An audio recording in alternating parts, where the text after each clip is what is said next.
같이 아니하리로다. 아멘. 우리 새벽 예배 다른사교회에서 한 10분 남짓 이렇게 오셨는데요. 열이면 열, 백이면 백, 천이면 천, 각자의 원하는 그런 기도 제목을 두고 이렇게 다른사교회에서 하나님의 교회에 이렇게 오셨죠. 각자의 원하는 그런 기도 제목과 원하는 그 응답들이 있어요.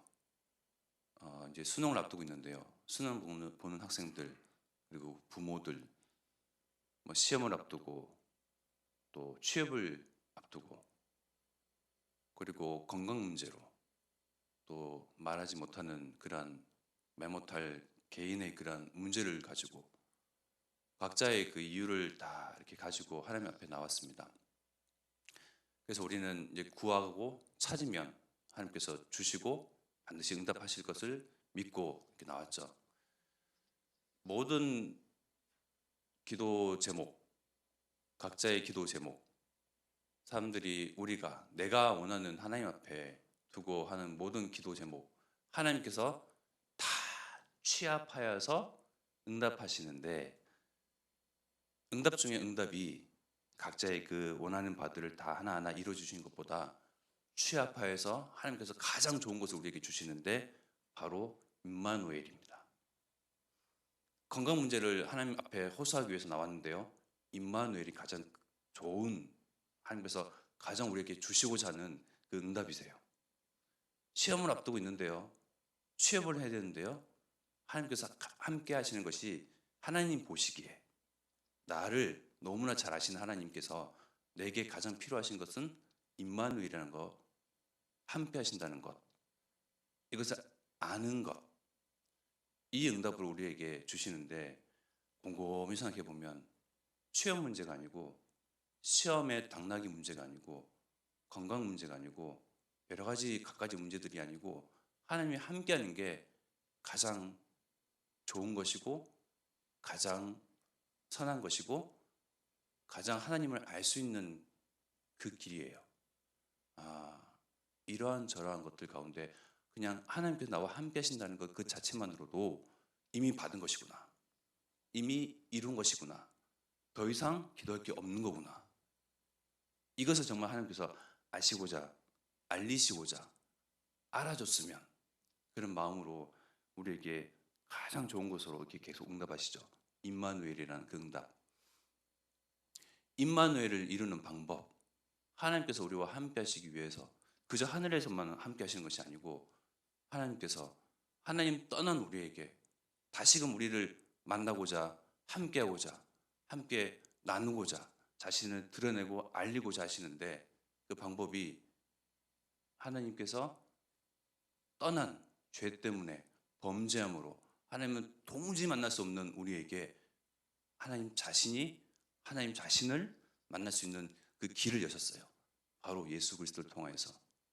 다른 길은 없어요. 다른 방법도 안 되고, 다른 수고와 어떠한 수단으로도 안 돼요. 오직 예수 그리스도 이 한 길, 그 다리를 자신이 성육신하셔서 놓아주셨어요. 하나님과 우리 사이를. 그래서 이 예수 그리스도를 영접하고 구주로 영접하고 마음으로 믿어 입으로 시인한 자에게 하나님 자녀가 되고, 또 나뿐만 아니고 너와 내 집이 구원을 얻으리라. 나를 통하여서 우리 집, 가문, 만나는 사람들, 이웃, 지인, 학업과 산업과 모든 현장 가운데 이 만남들, 하나님 만남, 하나님 임마누엘 누림, 이 축복, 사람이 가장 행복한 수 있는 그 길은 하나님을 아는 것, 하나님과 함께하는 것인데, 이 기쁨을 계속 나를 통해서 뻗어나가게끔 하시는 그 축복 가운데 우리는 그 증인으로 있어요. 증인으로 우리는 그 삶 한가운데 있고, 현장의 그 한가운데 있어요. 저와 여러분들은 정말 이 임마누엘이 가장 나에게 있어서 필요한 응답이며 가장 첫 번째 기도 제목임을 아는 자들이에요. 그러니까 다른 사람들을 볼 때에 그러잖아요. 당신의 문제는 그것을 해결하기 위한 어떠한 수고와 어떠한 모색과 어떠한 노력이 아니고 하나님을 만나는 게 가장 빠른 길이다를 나는 알고 있고 증거하는 증인으로 우리를 부르셨잖아요. 이 어마어마한 축복 가운데 우리를 나를 통해서 정말 이 여러분과 제가 계신 이 여수 그리고 함께 예배하는 저 군산 넓게는 호남과 세계와 또 이 후대에게 증인으로 우리를 먼저 부르심에 참 감사하고 감사를 회복하는 이 새벽 되기를 기도합니다. 그래서 하나님께서 함께 하시기를 가장 원하시고 그것이 가장 축복임을 하나님께서 아시고 예수 그리스도를 보내시고 또 이전에 여자의 후손 창세기 3장 15절에 그 언약을 주셨는데 아담과 하와가 그 선악을 알게 하는 그 선악과를 따먹으면서 반드시 죽으리라 하나님께서 말씀하셨잖아요. 그래서 하나님을 떠나게 됐는데 에덴 동산에서 하나님과 함께하며 하나님을 즐기며 하나님을 영화롭게 하는 그 인간의 원래 본분 그것을 잘 지키며 살던 그 행복하게 살던 아담과 하와가 이제는 범죄함으로 하나님을 떠나게 됐어요. 하나님은 떠나면서 하나님은 이들을 지키시고자 에덴 동산을 떠나게끔 하셨는데 왜 그러냐? 왜 하나님께서 에덴 동산에서 계속 함께 살고 함께 하는 것이 이들을 살리는 방법이 아니겠냐라고 우리는 생각할 수 있는데 창세기 3장 22절에 보면요. 생명나무 열매도 따먹고 영생할까 하노라. 기억하시죠? 생명나무 옆에 선악을 알게 하는 선악과가 있었어요. 선악과 옆에 생명나무가 있었던 거죠. 그러면 죄를 범하여서 하나님을 떠나는 그런 반드시 죽게 되는 영적인 상태. 그럼 하나님 떠나면 누가 기다리고 있죠? 호시탐탐 사단이 기다리고 있는데 그래서 이제는 하나님 떠난 우리 인간들을 운명과 사주팔자라는 그 이름으로 계속 사단이 이제 함께하고 사단이 우리 인생들을 짓누르고 속이고 빼앗고 하나님과의 관계를 단절시키는 그 상태에서 생명나무의 열매를 따먹고 영원히 살아보세요. 어떠하겠습니까? 계속 저주의 상태에서 영이 죽어있는 상태에서 영생을 하게 되면 어떨까요? 하나님은 우리를 사랑하사 우리를 지키시기 위해서 에덴 동산을 밖을 벗어나게끔 하셨어요. 그래서 직접 이 문제를 해결하기 위해서 여자의 후손으로 죄 없는 그 몸으로 오시겠다. 내가 너희를 만나러 가겠다. 하나님을 만나기 위해서 하나님은 이제는 다시 그 관계를 회복하시기 위해서 스스로 이 땅에 오시겠다고 말씀하셨는데 우리가 저주의 상태에서 영원히 살면서 만나는 것이 아니고 이제는 에덴 동산 떠나서 보호하시기 위해서 떠나 보내셨는데 그래서 이제 내가 직접 가겠다. 얼른 이게 이해가 되십니까? 죄를 범한 상태에서 하나님을 떠났는데 그러면 영원히 사는 생명나무를 따먹으면 되지 않느냐? 저주의 상태에서 영원히 사는 것이에요. 어려운 상태에서 고난당하고 사단한테 종노릇 당하고 포로 당하고 노예되는 상태에서 영원히 살아보세요. 어떠할까요? 상상도 못하겠죠. 우리 인생은 짧은 100년의 그 인생을 살면서도 그렇게 사단한테 속고 또 속고 또 속고 주는 듯 하는데 다시 뺏어가고 더한 모든 것을 더 뺏어가고 앗아가고 그렇게 철저하게 종으로서 노예로서 포로된 상태에서 속국된 상태에서 100년 그 인생을 살아가는데 그렇게 괴로운데 영원히 살게 되면 말도 못하겠죠. 즉 하나님께서는 우리가 눈에 보기에는 기근인 것 같고 문제인 것 같고 여기가 여리고 같고 광야 같고 홍해 앞에 있는 듯 너무나 말 못할 도무지 내 힘으로 할 수 없는 그런 문제 상황이었지만 하나님께서는 응답하시기 위해서 최고로 좋은 것을 주시기 위해서 자신을 드러내시기 위해서 알리시기 위해서 그것들을 허락하셨어요. 그것을 보는 눈이 있어야 돼요. 목사님께서 말씀하셨잖아요. 기근을 준비하셨다. 아브라함에게 언약하신 하나님이 아브라함이 눈 파고 코 파고 점 받고 하는 그 우상을 만들면서 부족함이 없었거든요. 살만했거든요. 그런데 그 아브라함에게 어느 날 나타나셔서 나는 나다. 하나님 스스로 드러내시면서 메시아 오실 내가 너희와 함께하기 위해서 메시아로 올 텐데 그리스도로 올 텐데 여자의 후손의 그 언약을 성취할 텐데 그 가나안 땅으로 너를 인도하겠다. 너는 복의 근원이 될 것이다. 라고 복을 기대하고 갔더니만 기근이 준비되어 있어요. 보세요. 갈대아 우르에서 살다가 먹고 살만 했는데 또 더 큰 복을 주시는 그런 하나님인가 보다. 이제는 더 이제 자손까지 주신다고 하니 야, 기대된다. 계속 육신의 것으로 눈에 보이는 것으로 좋은 곳으로 좋은 곳으로 좋은 것 우리가 생각할 때의 좋은 것은 하나님이 보실 때 그것이 응답이 아니고 하나님 찾지 아니하는 또 다른 아담과 하와를 이렇게 만들어내는 거예요. 육신의 것으로 좋은 것 그것을 하나님 설명한다. 계속 우리가 바라는 기도의 그 응답으로 하나님께서는 자신을 드러내신다.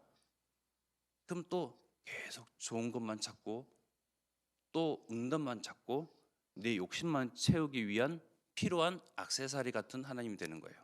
하나님 그걸 원하시는 것이 아니에요.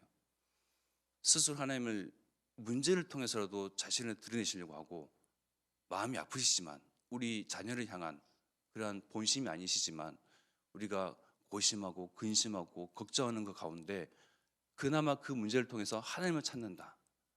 하나님과 함께하는 것이 가장 큰 행복이다. 이제는 이 응답들 축복들이 필요 없구나. 내가 하나님을 만났고 예수 그리스도 통해서 참 영생을 하는데 이거는 모든 기도 제목, 모든 응답 그 위에 있는 것이구나. 이것을 알기를 원하시는 거예요. 기근을 준비하시고 여리고를 준비하셨다. 홍해를 준비하셨다. 그 목사님이 그런 표현들에 참 뭔가 다 깨지는 듯한 그런 생각이 들더라고요. 내가 지금 놓여져 있던 상황들 이것들을 준비하셨다. 과거에 내가 그렇게 원망하고 불평을 갖고 불만을 가졌던 가정의 환경, 부모에 대한 것, 스스로에 대한 그런 문제, 갖가지 문제들을 하나님께서 스스로를 드러내시기 위해서 우리는 하나님이 필요한 자녀임을 하나님 만나야만 하는 그런 사람임을 알게끔 하시려고 그 문제들을 내가 문제라고 인식하고 자각했던 그것들을 준비하셨구나. 그런 하나님이시구나. 라는 것이 다시금 보여지면서 그러면 앞으로 올 각자 우리 인생 가운데 또 문제라는 것이 닥치겠죠. 또 말 못할 상황이 또 닥칠 것이에요. 마치 여리고와 같이 홍해 앞에 놓여져 있는 그런 상황들이 또 만나게 될 텐데 그것이 이제는 하나님께서 내가 하나님을 더 찾고 하나님을 더 알게 되고 나는 하나님이 필요한 하나님을 만나야만 하는 그런 사람임을 또 이 문제를 통해서 내가 계속 육신의 사람이 아니고 영적인 사람으로 재창조되어지고 업그레이드 되어지고 그래서 하나님을 더 아는 그 지식이 충만하도록 하나님께서 나를 그런 축복을 준비하셨구나. 이제는 이러한 생각으로 전환되겠죠. 그렇게 우리는 이 문제라는 것을 보고 이제는 이게 문제가 아니고 축복을 준비하셨다. 하나님을 아는 그 계기를 준비하셨다. 복음을 설명하는 그 계기를 준비하셨다라고 그 이제 시각을 바꿔야 되겠습니다. 이것이 하나님께서 가장 우리에게 원하시는 그 절대 이유세요. 스스로를 드러내시고 알리고자 하고 알아줬으면 하는 것. 이제는 우리는 복음만이 필요한 이유, 하나님이 필요한 이유, 임마누엘이 가장 큰 응답 중에 응답이라는 것 아는 사람들이에요. 이제는 이것을 가지고 우리 삶의 현장 가운데서 증거하고 말하고 드러내고 드러내지는 굳이 우리가 얘기를 하지 아니하여도 하나님이 함께 하시는 사람이구나. 하나님의 사람이구나. 하나님이 살아계시구나. 함을 불신자들이 믿지 아니하는 가정과 가족과 가문의 사람들이 나를 보면서, 나를 아는 모든 지인과 이웃들이 우리를 보면서, 우리 가정을 보면서, 아, 하나님께서 축복하시고 하나님께서 함께 하시니 저렇게 되는구나 람을 증거하는 그러한 인생으로, 우리를 증인으로, 남은 자로, 레멘트로, 또 남은 인생들을 살기를 원하시는 것이 하나님의 절대 계획이고 목적이고 목표세요. 그래서 이제는 우리가 우리에게 주신 이 축복, 하나님과 함께하는 이 임마누엘의 은혜를 마음껏 우리의 인생 가운데서 누리는 그런 증인의 삶을 살아야 되겠습니다. 특별한 것이 아니고 하나님을 하여금 즐거워하고 하나님을 즐기는, 이 복음을 누리는, 임마누엘을 누리는 저와 여러분 되기를 기도합니다. 이 시간 합심하여 기도드리겠습니다.